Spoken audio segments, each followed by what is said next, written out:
What's up guys, and welcome to a gameplay commentary of Akaneiro Demon Hunters. Now I'd like to remind you guys that this is currently in a closed beta, which means the game is not finished. Everything I show and talk about may be changed in the future. With that being said, that means any negative thoughts I have may be improved upon. But when you create a character here, you have three different classes to choose from. You have Prowess, you also have Fortitude, and you have the third, Cunning. Now, each one has its different abilities. Prowess is based more on melee attacks, damage, that kind of stuff. It also has dual wielding and medium-sized armor, so it's sort of lightweight, but it does a lot of damage output. While Fortitude is more like defense, and it is about heavy armor and being able to tank so much damage and being, two-handed weapons and such.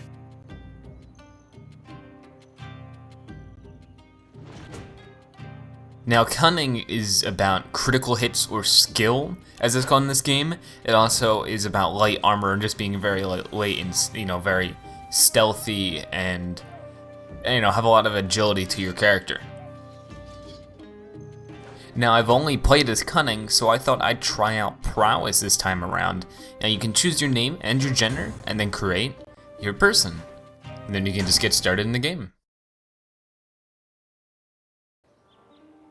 So once you start out, you start in this village. Now you'll start here every single time, and every mission is gapped by this. Here you can buy stuff that'll help you get through the game, and of course find new missions to do. Now this area is actually very well designed, and if you talk to this guy right here, he will tell you what missions you have. And here you can choose which area you want to go to. Right now we only have Shigemori River, so let's pick that. And here we'll get a lot of helpful information. We have 3 missions, and our mission objective for mission 1, local wolf packs have become extremely hostile, afflicted by some maddening influence investigating the neighboring Shigemori village.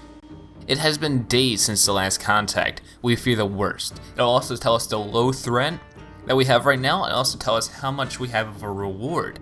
Now that's also very helpful, so you can sort of cash in if you want to do this one or another one, if you're going to be dying a lot.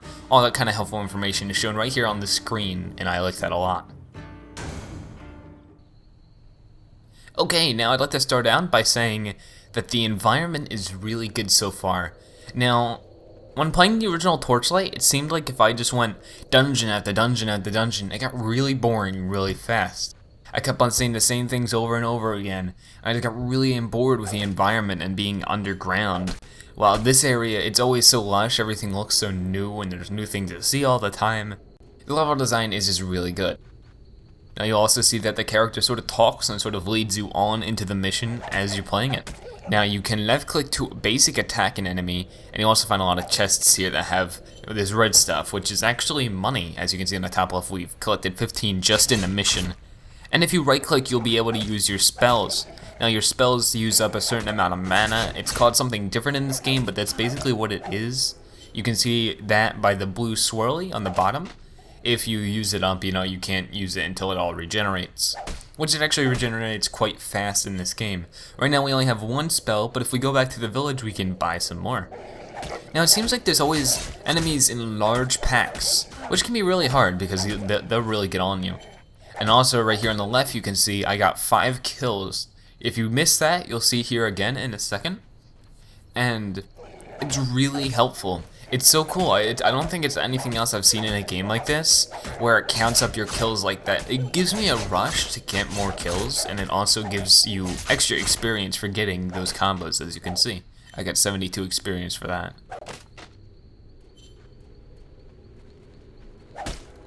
Okay, so now we can just continue on with the map on the top right. Sometimes it's a little easy to lose your way, but the maps are overall linear. It's just, I'd sort of like it if it had like a pinpoint on the map to, remind me where I'm going. That always just helps, just in case I get like turned around or lost or something. But as you may have noticed, that we've been picking up a lot of items at enemies, and these baskets drop. And you'll be noticing a lot in this type of game is that there's always just stuff to find. You always want to check your inventory for new stuff, because you probably just found something better than what you had 20 minutes ago. And it really works like that in a lot of these types of games.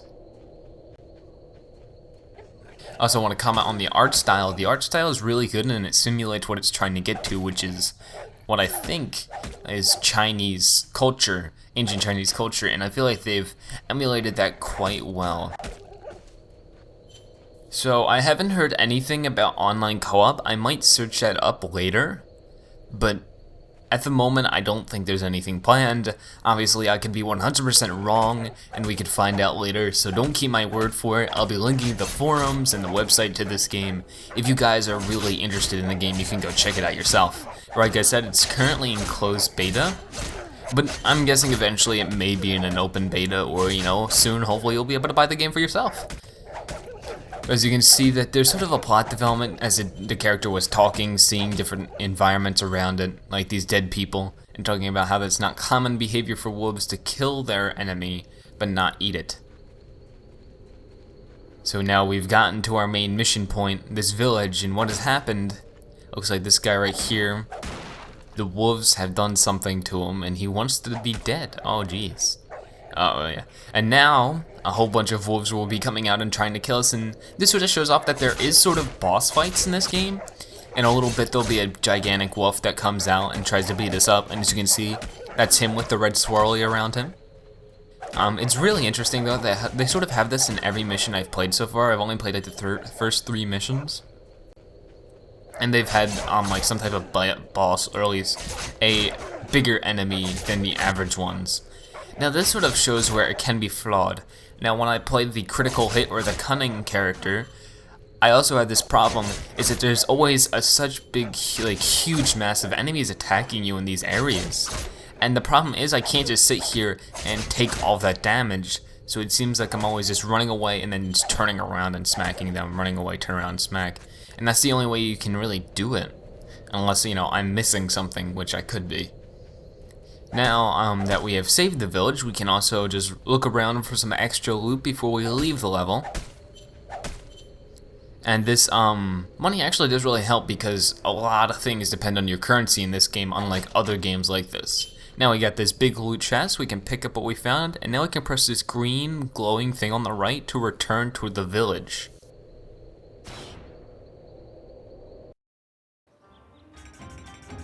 Okay, and then it'll give you your mission earnings, your experience, and we have gained a level. Now it'll tell you, mission success and advance the plot that way, but now the sound for the dinger gets stuck for tallying up our experience. Seems to be a bit of a glitch, but I just cut by and fixed it, so hopefully, they fix that soon. So now if you look around the village, you can see there's an item shop. You can buy items if you really want to. I personally don't like buying items in games like this because it seems like whenever I buy something, 20 seconds later in a mission, I find something 10 times better that is worth, so much more. And you can also sell your items, as you can see. And it says that everything is worth 0, but obviously that's not true.